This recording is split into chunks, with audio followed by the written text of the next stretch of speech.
તમે બહુ ટ્રાવેલ કર્યું છે ને યુએસએ ને બધે ગરબા ને એમાં, તો તમારો કઈ એવો ટ્રાવેલ એક્સપિરિયન્સ છે યુએસ નો કે જે તમામ You have been to USA and Australia also, ne?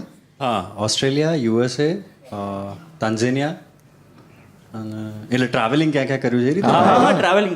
પછી બાળપણમાં તું પપ્પા મમ્મી જોડે ડિઝનીલેન્ડ ગયો એ ના ગણાય પછી તને યાદ હોય એવું એમ. હા, એડલ્ટહુડ પછીનું. હા. અને મનનભાઈ આ તો બિઝનેસ ક્લાસમાં જાય છે, તો હું એ બિઝનેસ ક્લાસમાં જ જોઉં છું. એટલે પણ અમને કેમ નહીં લઈ જતા? હવે ઇકોનોમીમાં ये राइस दूसरी बार मिल सकता है? આપણે એટલે નહીં જતા કારણ કે આપણો મલાડમાં જન્મ નહીં થયો. બિઝનેસ ક્લાસમાં જતા ને એનો જ ફરક પડે, ફોલો કરે છે કે અનફોલો કરે.